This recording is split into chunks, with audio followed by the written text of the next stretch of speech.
Good afternoon, students. We have already discussed three physical quantities related to electricity: charge, current, and electric potential. I hope electric potential is clear to you.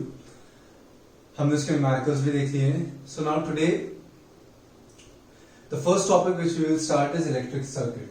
And for electric circuit, we need to understand some symbols. अब electric circuit जो बनाते हैं, तो circuit में बहुत सारी चीजें use होती हैं. ठीक है, रेजिस्टेंस यूज होते हैं, bulbs use means load use होता है, देन वायर्स यूज होते हैं, बैटरीज एनर्जी सोर्सेज यूज होते हैं, मेजरिंग इंस्ट्रूमेंट्स यूज होते हैं. ठीक है, तो वो सबसे क्या बनता है, इलेक्ट्रिक सर्किट बनता है. अब इलेक्ट्रिक सर्किट में जो कंपोनेंट्स यूज होते हैं, there are number of components used in the electric circuit. अब वो कंपोनेंट्स के फिक्स सिंबल्स हैं, तो वो सिंबल्स आपको पहले देखने हैं. सो दो symbols will see one by one. So component, okay, and here symbol, okay. So the very first component which we have to study is cell, okay. Now the symbol used for showing cell is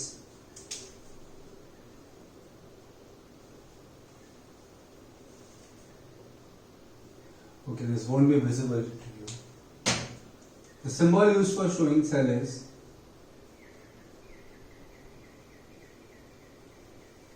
okay. Battery क्या होता है? Battery is a combination of cells. Cell से ही बनता है. Sales में क्या होता है? इलेक्ट्रोड्स होती है, तो पॉजिटिव और नेगेटिव. तो जो लार्जर लाइन होती है, जिसकी लेंथ ज्यादा होती है, उसको क्या बताना है? पॉजिटिव. और जो स्मॉलर है उसको क्या बताना है? नेगेटिव. क्लियर? अब ये हो गया सेल. सेल के बाद आता है battery. So battery is a combination of cells. तो नंबर ऑफ सेल्स को आप कनेक्ट करोगे. ठीक है, स्टैंडर्ड फॉर्म में 3 रखते हैं, बट 3 से ज्यादा या 2 भी रख सकते हो, कोई प्रॉब्लम नहीं. So this is a battery. Okay, cell और बैटरी के बाद आता है आपकी की. की मीन्स स्विच. जो आप ऑन ऑफ करते हो सर्किट को, स्विच ऑन करोगे, स्विच ऑफ करोगे, उसको बोलते हैं, क्या बोलते हैं? स्विच बोलते हैं या तो की बोलते हैं. उसकी 2 सिचुएशंस हो सकती है. स्विच इज आइदर ऑन और switch is either of. Now when switch is on, sorry पहले ऑफ देखते हैं. व्हेन स्विच इज ऑफ, तो उसको बोलते हैं ओपन सर्किट कंडीशन. क्या बोलते हैं? Open circuit condition. स्विच का दूसरा नाम क्या है? की है. अब इसमें 2 कंडीशंस होती हैं, एक ऑफ और एक ऑन. ऑफ मतलब सर्किट में कोई करंट फ्लो नहीं हो रहा है. कोई करंट फ्लो नहीं हो रहा है मतलब सर्किट क्या है? ओपन सर्किट है, क्लोज सर्किट नहीं है. तो स्विच जब ऑफ होगी तो इसे बोलेंगे ओपन. यहां पे कंफ्यूज होना नहीं है. तो इसके 2 सिंबल्स हैं. आपके बुक में एक ही दिया है. फर्स्ट सिंबल क्या है? ये वायर, और ये जो ब्रैकेट्स है वो क्या शो करेगा? कि स्विच है. ठीक है, स्विच. ये ब्रैकेट्स के बीच में कोई भी साइन नहीं आना चाहिए, मतलब ये स्विच क्या है? ऑफ है. या तो आप क्या यूज कर सकते हो? वायर,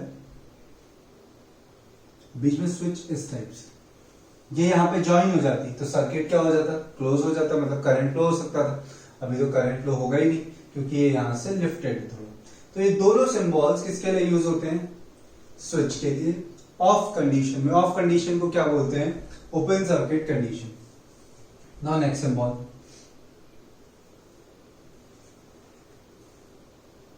स्विच और की on, closed circuit condition. Close circuit. Close circuit में कैसा होगा? बीच में एक डॉट आएगा. This means switch is on, circuit closed है, मतलब अंदर करंट फ्लो हो रहा है. देन इसको नीचे कर देंगे तो स्विच ऑन हो जाएगी. इन दोनों में से आप कोई भी यूज कर सकते हो.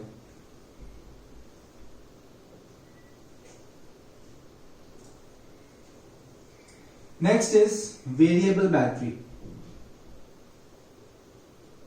Variable battery. What is a variable battery? आपने देखा होगा कि कुछ कुछ बैटरीज आती हैं कि according to the need you can change the potential of that battery. Suppose 6 volt is needed तो आपने उस पर 6 वोल्ट सेट कर दिया. 8 वोल्ट इज नीडेड आपने 8 वोल्ट उस पर सेट कर दिया. 12 volt is needed 12 volt set कर दिया. तो उसमें एक रेंज होती है, वो रेंज के बीच में आप वैल्यू सेट कर सकते हो. ठीक है. सो वेरिएबल बैटरी का सिंबल होता है, आपको एक बैटरी बनानी है,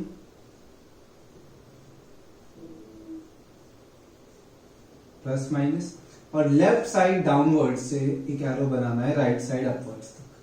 ये एरो क्या इंडिकेट करेगा? ये बैटरी क्या है? वेरिएबल है. Clear? This symbol is not given in the text book, but आपको ये सिंबल यूज होगा.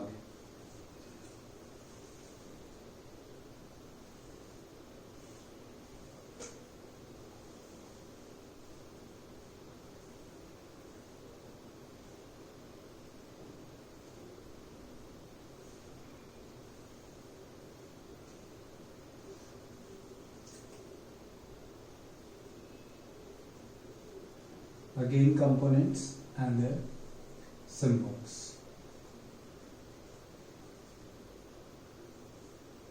So see, अब आता है वेरिएबल बैटरी के बाद, इतने सिंबल्स आपको क्लियर. अब वेरिएबल बैटरी के बाद आता है रेजिस्टर. रेजिस्टर या रेजिस्टेंस. ठीक है. रेजिस्टेंस का सिंबल होता है zigzag. ओके, ये होता है रेजिस्टेंस. अब रेजिस्टेंस क्या होता है वो आज हम ओम्स लॉ के बाद डिस्कस करते हैं. अभी से याद रखो, this is the symbol for resistance. अब रेजिस्टेंस के बाद आएगा वेरिएबल रेजिस्टेंस, वेरिएबल रेजिस्टर और रियोस्टैट. रियोस्टैट क्या होता है? Rheostat is a type of conventional device. पुराने टाइम पे ऐसा रियोस्टैट्स यूज करते थे, अभी भी करते हैं rheostats use, but generally variable resistance अभी जो मॉडर्न टाइप्स है वो यूज किए जाते हैं. अब ये पूरी चीज क्या होती है वो हम आगे सेक्शंस में डिस्कस करेंगे, तो अभी ज्यादा ध्यान नहीं देना है. वेरिएबल रेजिस्टर और रियोस्टैट में क्या करना है? या तो रेजिस्टर के ऊपर ऐसा एरो बना दो जैसे यहाँ पे बनाया बैटरी के ऊपर, वो वेरिएबल इंडिकेट करता है. वेरिएबल रेजिस्टर और रेजिस्टर का रियोस्टैट का मतलब क्या है? क्या आप उसका रेजिस्टेंस की वैल्यू चेंज कर सकते हो.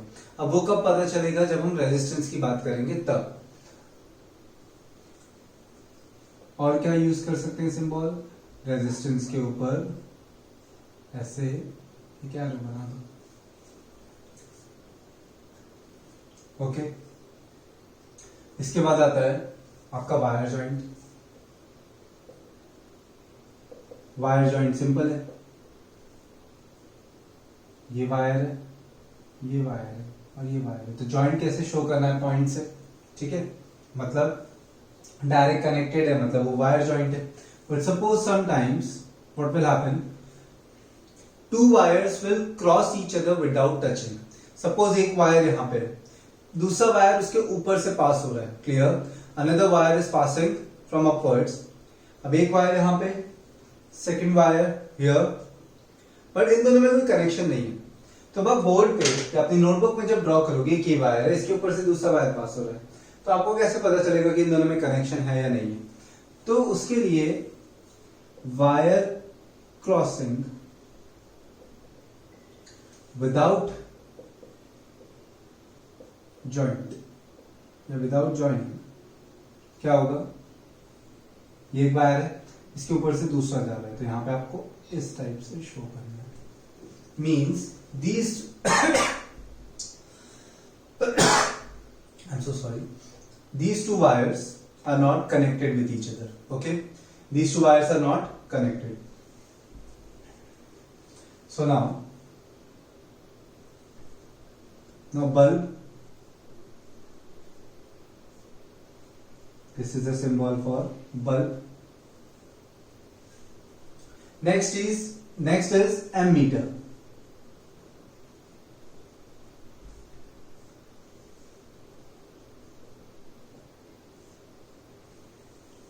and the last one is voltmeter.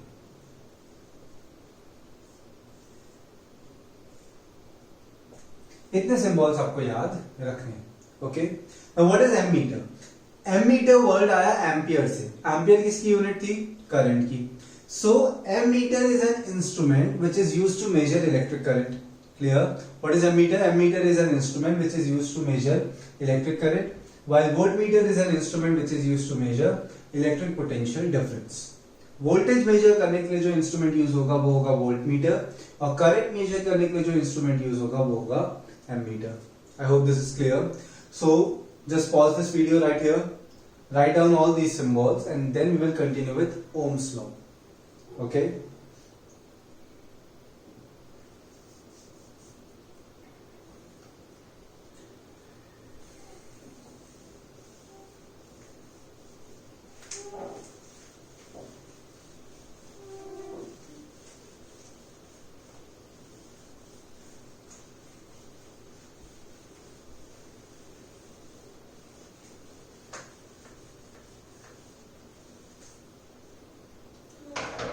so one of the most important topic of this chapter is Ohm's law. ठीक है, theoretical भी पूछा जाता है, इसके न्यूमेरिकल्स भी आते हैं. Numericals are very simple. Okay, तो Ohm's law देखते हैं. Law is also very simple.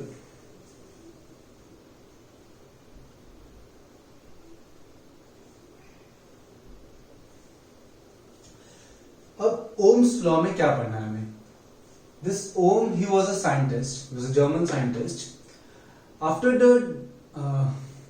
researching on these concepts, voltage means electric potential, charge, electric current. Now what he tried to do, he tried to establish some relationship or find out some relationship between two quantities, potential and current. Clear?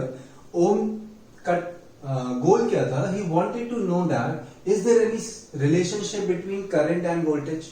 Current और voltage के बीच में कोई relationship है या नहीं है, वो फाइंड आउट करने के लिए साइंटिस्ट ने क्या किया? एक एक्सपेरिमेंट किया. क्लियर? कौन सी दो quantities? Electric potential difference and electric current. Finding out the relationship between potential difference and current, Ohm did one experiment. अब वो एक्सपेरिमेंट क्या था वो देखते हैं.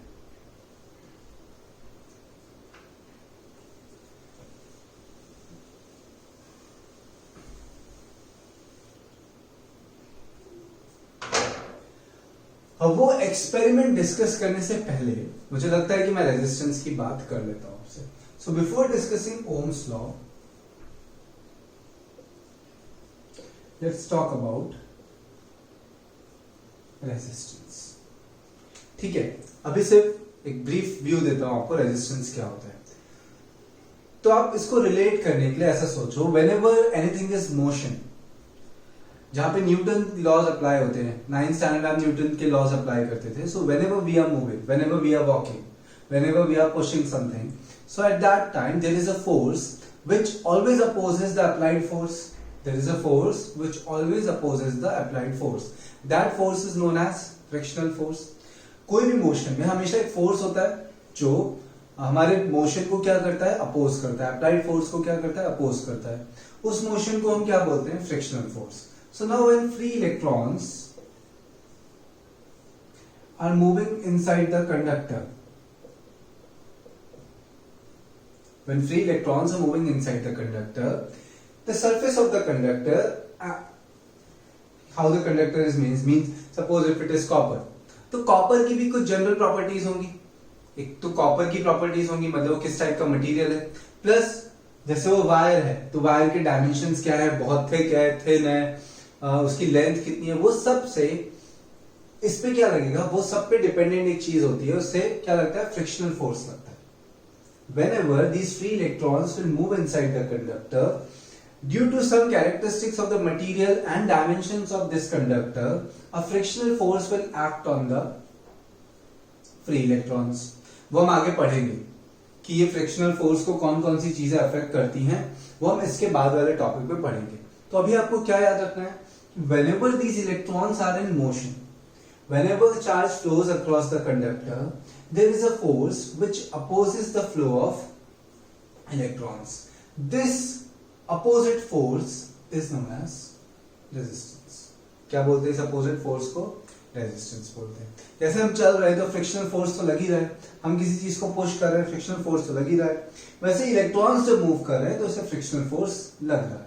उसी फ्रिक्शनल फोर्स को क्या बोलेंगे? Resistance. So what is resistance? Resistance is a force which resists the flow of electrons inside the conductor. Clear? Resistance is a force which resists the flow of electrons inside the conductor. Resistance आपको थोड़ा बहुत पता चल गया, detail में हम इसके बाद डिस्कस करने ही वाले हैं. तो अब एक और चीज आपको क्या ध्यान रखनी है, ये स्टार्ट करने से पहले रेजिस्टेंस आपको थोड़ा बहुत पता चल गया कि रेजिस्टेंस क्या है. It is a frictional force, it is a resistive force. So उससे पहले मैं बात करनी इलेक्ट्रिक सर्किट की.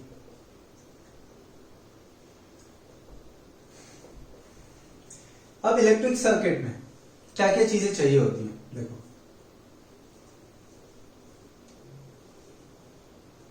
सबसे पहले तो क्या चाहिए? एक बैटरी चाहिए. ये बैटरी हो गई. स्विच हमेशा कहां लगानी है आपको? अभी कैसे कैसे डिफरेंसेस आते हैं स्विच कहां पे लगाने से, वो हम बाद में डिस्कस करेंगे. ठीक है, अभी आपको क्या याद रख लो कि स्विच कहां पे लगेगी? नेगेटिव टर्मिनल से पहले. आपके बुक में उसके सम्स नहीं है कि हर एक चीज की पोजीशन चेंज करके क्या इफेक्ट आता है, बट तो भी मैं आपको बताऊंगा वो सब चीजें. सो स्विच की पोजीशन अभी कहां पे रखेंगे? नेगेटिव टर्मिनल से पहले. वैसे सीरीज में स्विच की पोजीशन से कोई डिफरेंस नहीं आएगा, वो सब हम बाद में डिस्कस करने वाले हैं. अभी आपको क्या याद रखना है? सिंपल एक बेसिक इलेक्ट्रिक सर्किट सीख रहे हैं ड्रॉ करना. सो this is a battery, this is switch. अब ये बैटरी का जो पोटेंशियल है, बैटरी किस में लगाओगे? कहीं भी यूज होगा उसी में तो लगाओगे. तो आप सोचो कि बैटरी जहां पे यूज होगी वो क्या होगा? कंडक्टर होगा. ठीक है, जैसे आपको टोस्टर यूज करना है, आपको बल्ब यूज करना है, आपको टीवी यूज करना है, आपको कोई भी अप्लायंस यूज करना है. सो हर एक अप्लायंस में एक चीज होती है, हर एक अप्लायंस में एक चीज कॉमन होती है. वो कॉमन चीज क्या होती है? रेजिस्टेंस. हर एक अप्लायंस में एक चीज होती है, वो कॉमन चीज क्या होती है? रेजिस्टेंस. जैसे कि हम कोई भी मोशन करते हैं उसमें क्या चीज कॉमन होता है? फ्रिक्शनल फोर्स तो कॉमन होता है किसी भी टाइप का motion. In the same way कोई भी अप्लायंस हो उसमें रेजिस्टेंस तो हो गई. कोई भी चीज जीरो रेजिस्टेंस के लिए पॉसिबल नहीं. क्लियर? सुपर कंडक्टर्स हैं बट उसकी अभी हम बात नहीं कर रहे हैं. अभी प्रैक्टिकली आपको याद रखना है कि अप्लायंसेस कोई भी जीरो रेजिस्टेंस के नहीं होते, तो हर जगह रेजिस्टेंस होगा. तो बैटरी कोई भी अप्लायंस में कंज्यूम हो रही होगी तो अप्लायंस बनाने की जगह क्या बना देते हैं? रेजिस्टेंस.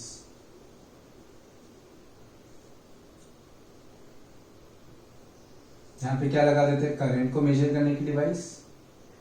और यहां पे लगा देते हैं, यहां पे कितना वोल्टेज यूज हो रहा है उसकी device.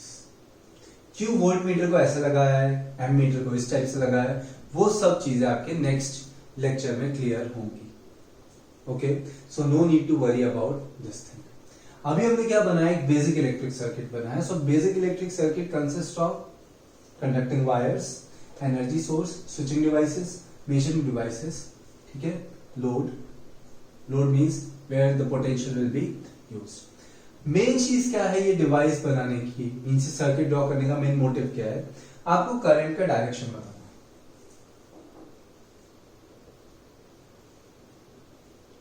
Direction of electric current.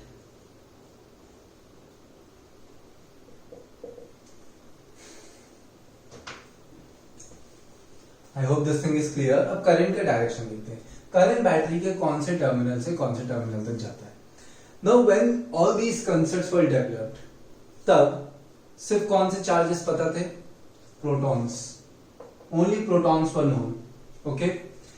At that time, scientists didn't know about electrons. So direction of electric current was taken as the direction of protons. किसके इक्वल ले लिया? Direction of protons. और वो direction क्या होता है? Positive to negative. तो हम इलेक्ट्रिक करंट का डायरेक्शन क्या लेते हैं? प्रोटॉन्स के डायरेक्शन में. क्लियर? डायरेक्शन ऑफ करंट हम क्या लिखते हैं? Direction of protons positive to negative. तो आपको करंट का डायरेक्शन हमेशा क्या लेना है? Positive to negative. क्लियर? और ये पहले के टाइम पे जो चीज चलती आ रही है वही चीज हम चला रहे हैं। एक्चुअल करंट का डायरेक्शन क्या होता है? नेगेटिव टू पॉजिटिव होता है, बट डायरेक्शंस अब चेंज नहीं किए जाएंगे। ये कंसेप्ट में हमें यही रखने हैं, पॉजिटिव टू नेगेटिव हमेशा। ठीक है? डायरेक्शन चेंज करने से इतना कोई डिफरेंस, सिर्फ लास्ट में आपको डायरेक्शन ही चेंज करना पड़ेगा। इसलिए हम प्रैक्टिकली मींस जब भी आप ये सब न्यूमेरिकल सॉल्व करोगे उस टाइम पे करंट का डायरेक्शन क्या लोगे? जो स्टार्टिंग से हमने एजम्पशन की हुई है वही, उसको करेक्ट करने की जरूरत नहीं। आपके बुक्स में भी हर जगह आप कहीं पे भी इलेक्ट्रिसिटी की चीजें पढ़ोगे वहां पे करंट की डायरेक्शन क्या ली जाती है? +2 minus. Clear? But actually electrons की डायरेक्शन क्या होती है? -2 प्लस। जिसे याद रखने के लिए कर लो। But whenever you are going to draw an electric circuit at that time आपको क्या शो करना है? +2 माइनस। और इसीलिए हमने ये assumption ले लिया, ये हमने पुराने जो बिलीफ था उसी बिलीफ को हम कैरी फॉरवर्ड करते जा रहे हैं। तो इसीलिए इस करंट को क्या बोला जाता है? Conventional electric current. So why electric current is known as conventional electric current? Because we are taking the direction of electric current as positive to negative, but its actual direction is from negative to positive. We are not taking its actual direction, so that's why the current is known as conventional electric current.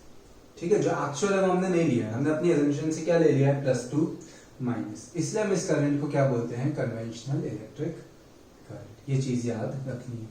So this is the main thing which you have to remember कि electric circuit कैसे draw करना है basic. क्यों ऐसे किया है वो आपको नेक्स्ट सेशंस में क्लियर होगा। कैसे ड्रॉ करना है अभी सब याद रख लो, क्योंकि अभी हम जो टॉपिक पढ़ रहे हैं उसमें यूजफुल है।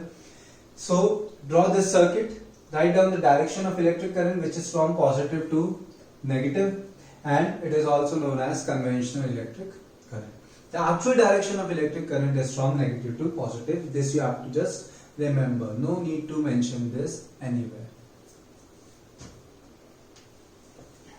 Pause here, write this.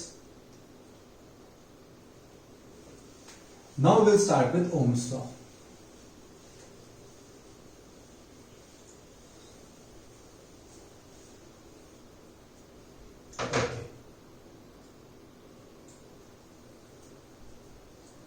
देखो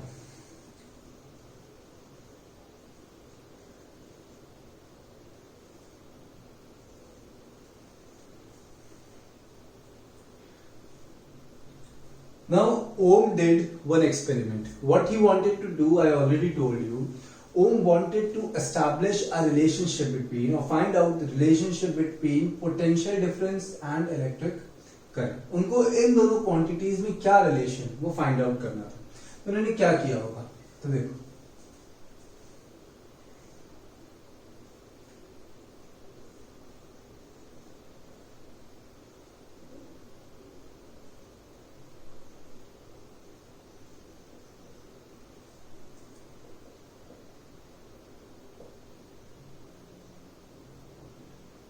ठीक है, तो ऐसे लिख देते हैं। He took a nichrome wire.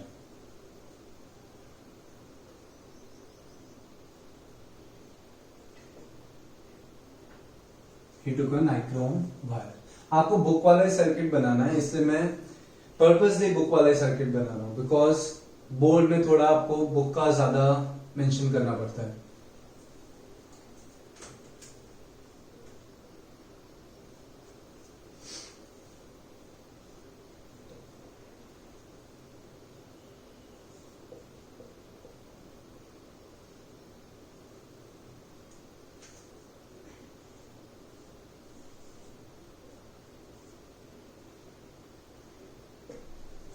अभी यहां पे कोई कनेक्शन नहीं है, अभी यहां पे कोई कनेक्शन नहीं है।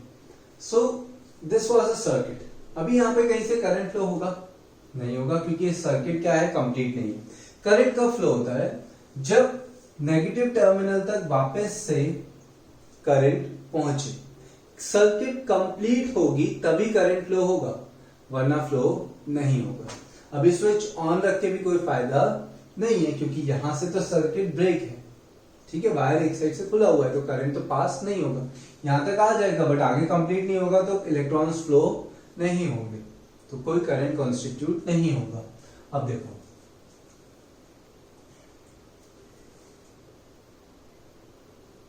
जब तक नेगेटिव टर्मिनल पे कनेक्ट नहीं होगा तब तक पोटेंशियल डिफरेंस नहीं आएगा, और जब तक पोटेंशियल डिफरेंस नहीं आएगा तब तक इलेक्ट्रॉन्स फ्लो होना ही स्टार्ट नहीं होंगे। So until the circuit is completed there will be no flow of electrons in this, ठीक है। अब ओम ने क्या किया, ऐसा क्यों बनाया सर्किट, उसका रीजन देखो। तो what he tried to do, he wanted to know the relationship between voltage and current. Voltage और करंट के बीच में उनको क्या चाहिए था, एक रिलेशनशिप चाहिए था। तो अब उन्होंने क्या किया, वोल्टेज की अलग, वोल्टेज को चेंज करने का ट्राई किया। Now here this A B is a nichrome wire.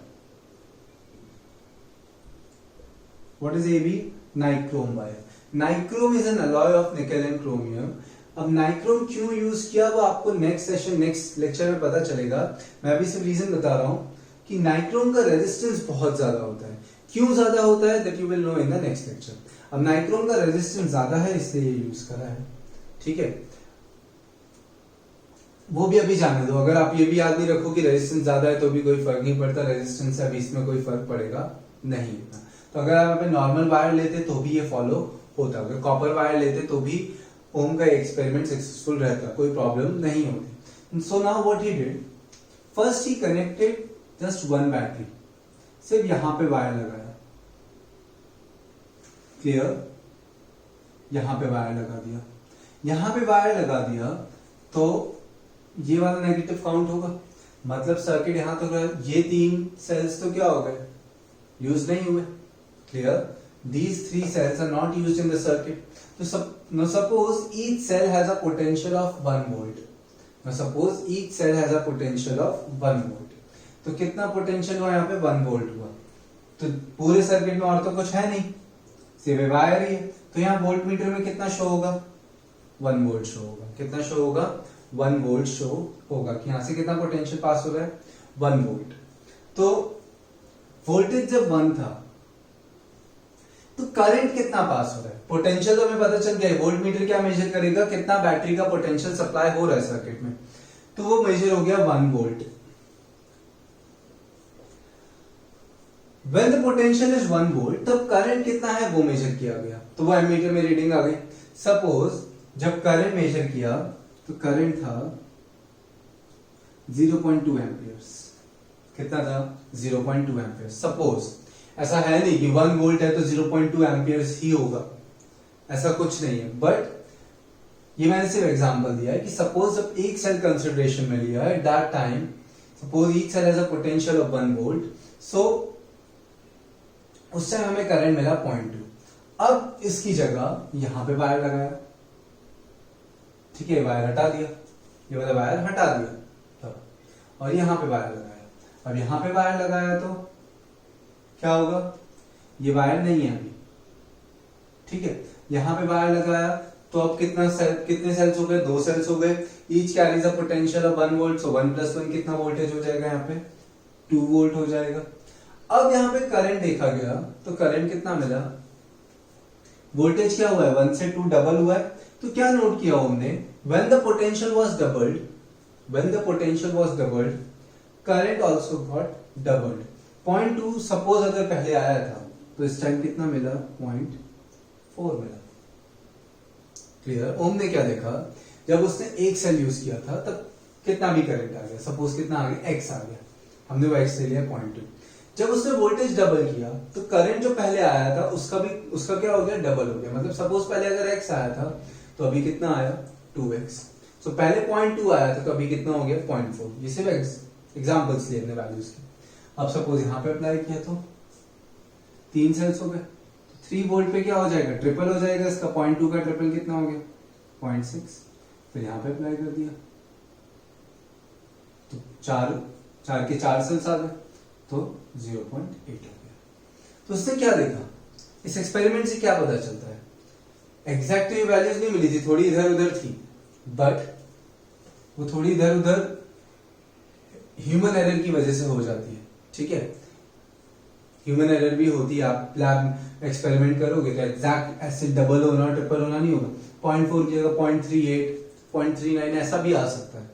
तो वो इंस्ट्रूमेंट की भी एरर हो सकती है, ह्यूमन एरर भी हो सकती है, बहुत सारे रीजंस होते हैं।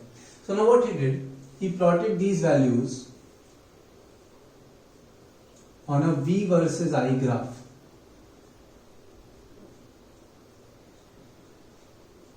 पोटेंशियल किसमें है, वोल्ट्स में, करंट किसमें, एम्पियर्स में। इसको उसने V वर्सेस I ग्राफ पे प्लॉट किया। Suppose 1 2 3 4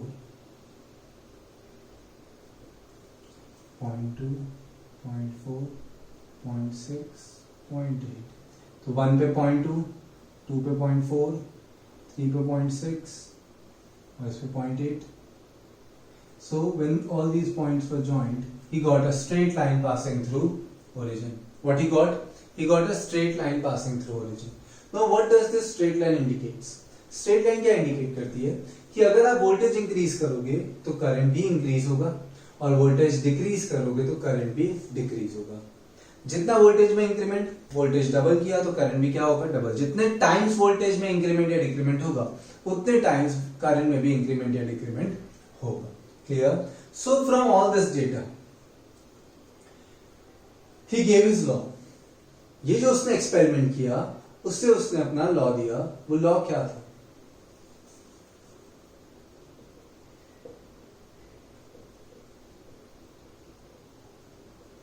that law was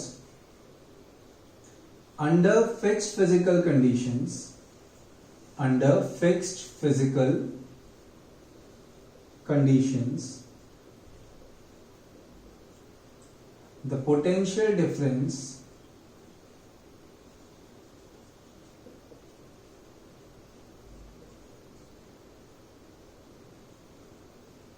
across a conductor is directly proportional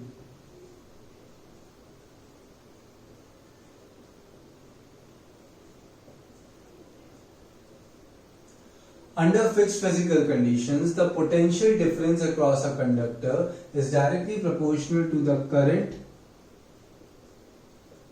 flowing through it. This is the law. Under fixed physical conditions, the potential difference across a conductor is directly proportional to the current flowing through it. Now what does this mean under fixed physical conditions? Fixed physical conditions का मतलब हो गया कि जब ये experiment हो तो वो जहां पे भी ये एक्सपेरिमेंट हो उसकी सराउंडिंग्स की फिजिकल कंडीशंस क्या हो, कांस्टेंट हो।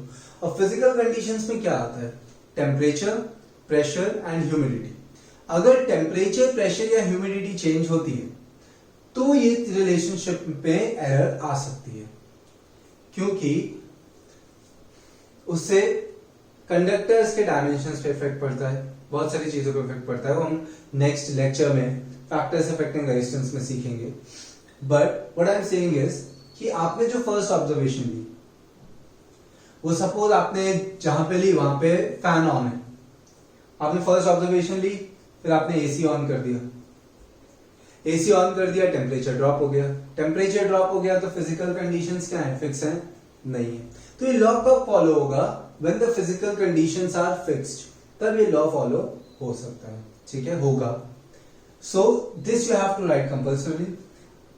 Under fixed physical conditions, if physical conditions are fixed, the potential difference across a conductor, मतलब V, is directly proportional to current. Directly proportional means जितने टाइम्स V बढ़ेगा उतने टाइम्स I बढ़ेगा, जितने times V कम होगा उतने times I कम होगा। Clear? So pause here, write this, अभी आगे लिखाना बाकी है। So first write this,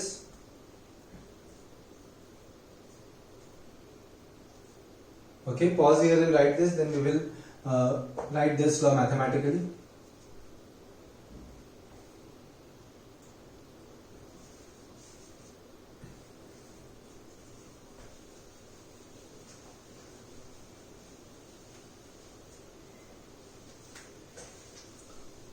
So see,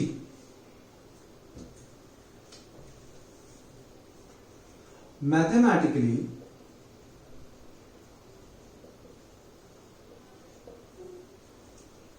potential difference is directly proportional to current. So V is directly proportional to I.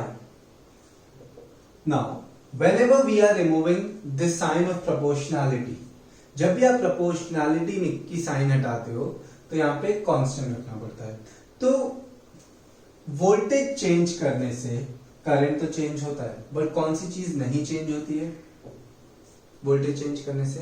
तो वो है रेजिस्टेंस कंडक्टर का. कंडक्टर की जो प्रॉपर्टीज हैं वो आपस में कोई भी बैटरी लगा दो, वो तो प्रॉपर्टीज अंदर की जनरल का जो कंस्ट्रक्शन है वो तो चेंज होगा नहीं.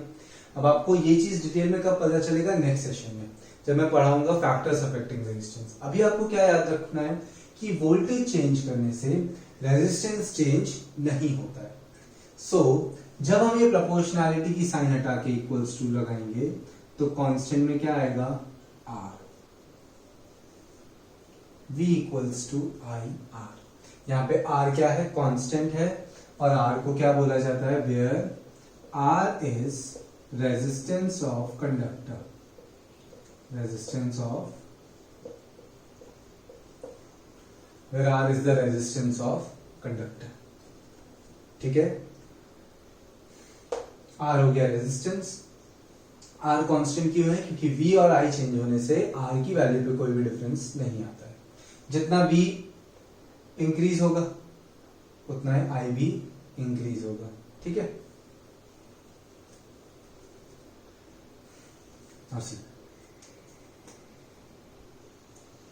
अब बात करते हैं रेजिस्टेंस की.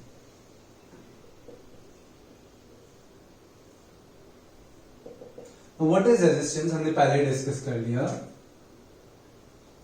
अ force which resists the flow of electrons is known as resistance. उसको क्या बोलते हैं? रेजिस्टेंस. यूनिट की बात करते हैं.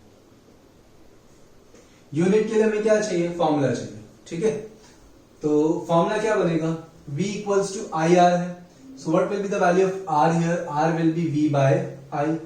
यूनिट क्या हो जाएगी? R equals to V by I. ये R हो गया. अब यूनिट के लिए R equals to V by I आया, मतलब इसकी यूनिट क्या हो गई? V की यूनिट क्या होती है? वोल्ट. I की यूनिट क्या होती है? एम्पियर. और वोल्ट पर एम्पियर को बोला गया, क्या बोला गया? ओम. क्या बोला गया? ओम. जिसका सिंबल क्या है? ठीक है, इसको क्या बोलेंगे? ओम या तो ओमेगा. ओमेगा भी बोल सकते हैं, but I prefer if you call this ohm. Okay, तो यूनिट क्या हो गई? वोल्ट पर एम्पियर रेजिस्टेंस की, और उसको क्या बोला जाता है? ओम. ठीक है, रेजिस्टेंस क्या होता है? It is a force which resist the flow of electrons. It depends on number of factors. Resistance ज्यादा होगा, कम होगा, वो नंबर ऑफ फैक्टर्स पे डिपेंड करता है, बट वो हम नेक्स्ट लेक्चर में पढ़ेंगे. अभी एक और क्वेश्चन पूछा जा सकता है, वो है इस ग्राफ से. ठीक है, इस ग्राफ में अगर आप स्लोप फाइंड करो, आपको पूछा हो slope of V versus I graph, तो आपका आंसर क्या होगा? स्लोप क्या होता है? 9th standard chapter number 8 motion में आपने पढ़ा. स्लोप होता है quantity on y axis upon quantity on x axis. तो स्लोप क्या हो गया? क्वांटिटी ऑन y मतलब V, क्वांटिटी ऑन x मतलब I, और V बाय I क्या होता है? R. तो अगर आपको 1 मार्क क्वेश्चन में पूछा हो what is slope of V versus I graph, तो आपका आंसर क्या होगा? रेजिस्टेंस. क्या आंसर होगा? Resistance. Okay, so right all this. उसके बाद मैं आपको समझाता हूं कि आपको ओम्स लॉ में क्या लिखना है। अगर आपको एग्जाम में ओम्स लॉ 5 मार्क्स में आ जाता है तो आपको कैसे लिखना है, ठीक है। Till then write this, pause the video and write this.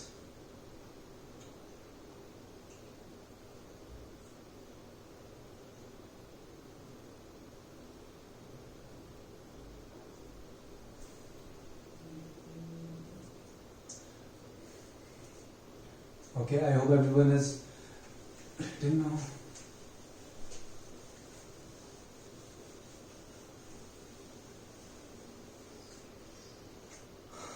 अब ओम्स लॉ में आपको लिखना क्या है, तो अभी जो मैंने सर्किट बनाया था, circuit which we do in Ohm's law, that circuit you have to draw. अब आपको पेज नंबर 203, टेक्स्ट बुक में पेज नंबर 203 पे एक्टिविटी है 12.1, उसके पॉइंट्स लिखने हैं, ठीक है। उसके पॉइंट्स लिखने हैं, सर्किट ड्रॉ करना है। सर्किट ड्रॉ करने के बाद आपको वो टेबल ड्रॉ करनी है, अपने मन से वैल्यूज लेनी है, उसका ग्राफ बनाना है, ठीक है। फिर वो लॉ लिखना है और फिर मैथमेटिकल रिप्रेजेंटेशन जो मैंने लिखा था। मींस आपको बुक से पेज नंबर 203 पे जो एक्टिविटी में जो पॉइंट्स दिए हैं वो पॉइंट्स आपको सिर्फ बुक से लिखने हैं। बाद में आपको यहाँ पे वो पॉइंट्स में क्या है जो मैंने एक्सप्लेन किया था सर्किट, वही सर्किट को एक्सप्लेन किया है। Then you have to draw the circuit, then the observation table, then the graph, law and the mathematical formulation. Clear? तो इतना आपको ओम्स लॉ में लिखना है if asked in exams. Now we will solve the sums related to Ohm's law, which are given on page number 208. Page number 208. हम पहले Ohm's law के sums करेंगे. Example number 12.3. So till now we have studied 4 formulas. First is Q equals to NE. Second is I equals to Q by T. Third is V equals to W by Q. Fourth, आज हमने पढ़ा Ohm's law. V proportional to I था तो क्या आ गया था? V equals to I R. ठीक है, इससे एक और फॉर्मूला मत बना देना R equals to V by L. वो इन सब से आप बना सकते हो, वरना ऐसे बनाने जाओगे ना अलग अलग फॉर्मूले तो बहुत सारे हो जाएंगे। ऐसे यूनिक कितने फॉर्मूलेज हैं? There are total 14 formulas in this chapter. So today we will solve sums related to this formula V equals to IR. Now everyone open page number 208 for referring to question and see example 12.3. In that we have two parts. First part, how much current will an electric bulb draw from a 220 volt source? How much current? मतलब current find करना है from a 220 volt source.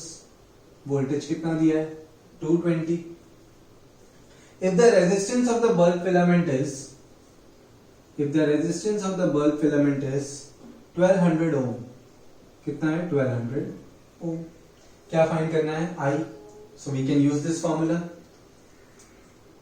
According to Ohm's law, V equals to IR. So I is V by R. 220 by 1200, 11 by 60, 0.1, 8 is 480, 0.18 ampere. B part, how much current will an electric heater coil draw? Again, how much current means I find करना है। Symbols आपको याद होने चाहिए, फिर यही नहीं याद है कि करंट को किससे डिनोट करना है तो फिर भूल जाना कि ये सम्स होंगे solve.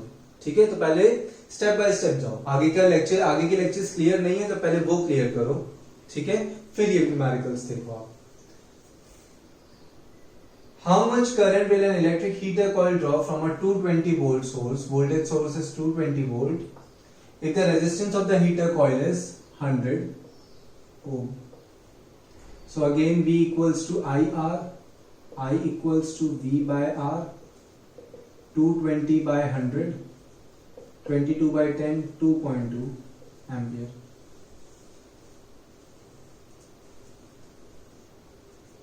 Okay, now example 12.4 on the same page. Okay,